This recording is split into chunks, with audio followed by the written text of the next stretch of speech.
what's the ultimate aim of the cross for me in the forgiveness of my sins is one of the most foundational questions in the world that we can ask. And the question gets answered in a dozen different ways by some good answers, some poor answers, and even some false answers as well.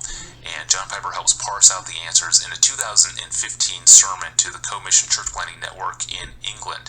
Here's how he explained it.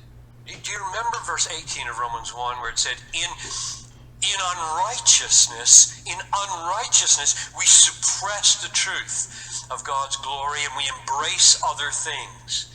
Well, that word unrighteous is the word used in 1 Peter 3:18. Christ suffered once, the righteous for the unrighteous.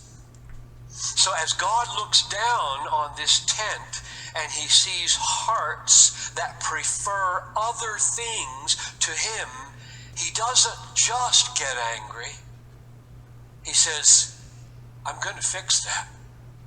And the first thing I'm going to do is put my son as perfectly righteous, who never came within one whiff of exchanging my glory for anything else. I'm going to put my son out there to take their place and bear that anger that I feel so strongly towards their idolatry. I'm going to put him in the place and I'm going to pour out my wrath on him. So I'll read it again. Christ suffered once for sins, the righteous for the truth-suppressing, God-exchanging, unrighteous. And then here's the key phrase, that he might bring us to God. That verse is paramount in my understanding of the gospel for this reason. I know that there are precious truths that we preach in the gospel and terminate on them when they in fact are not the ultimate termination. What I mean is this. Christ died that my sins might be forgiven. That's glorious. Christ died that I might be justified or counted perfectly righteous in the presence of a holy God. That's glorious, and that is not the ultimate goal of the cross.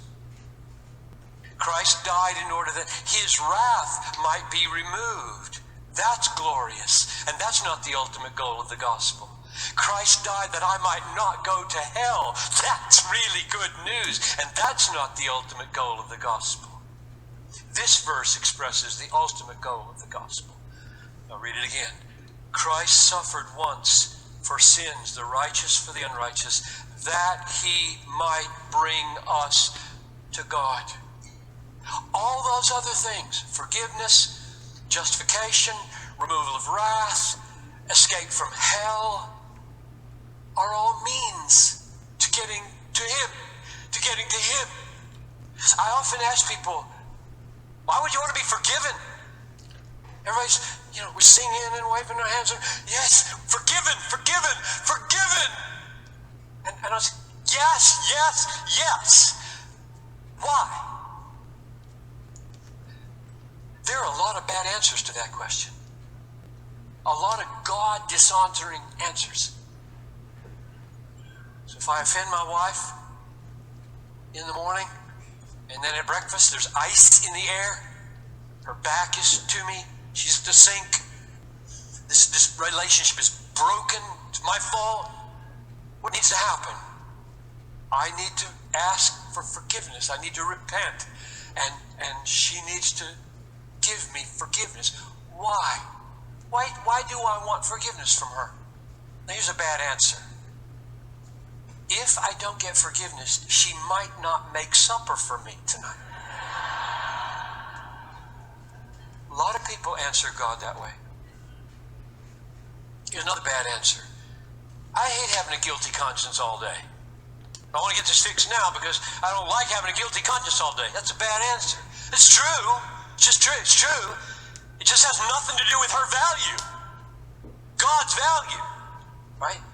Christianity is good for my psychological well-being. Thank you very much, God. Take a vacation. I've got what I want. Psychological well-being.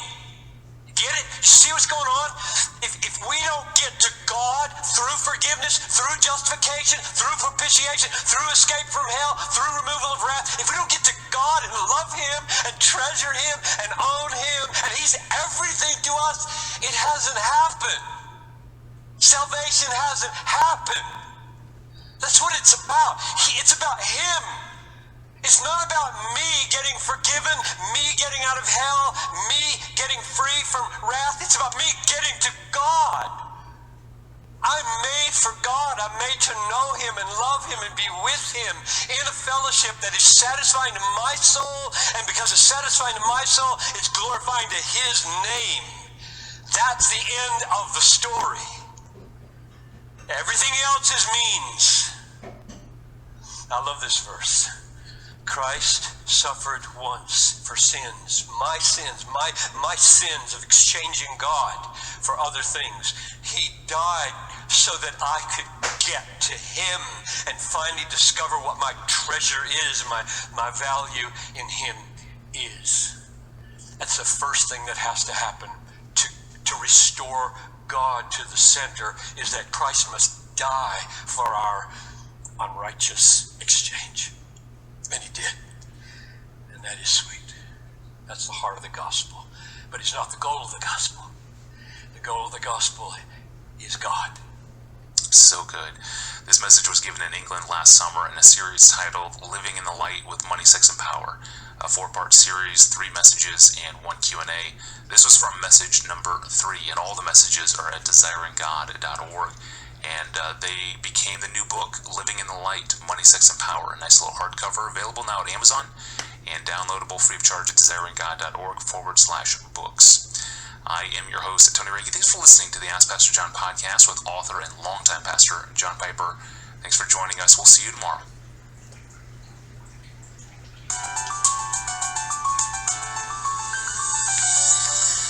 A female podcast listener in Colorado writes in to ask this. Hello, Pastor John.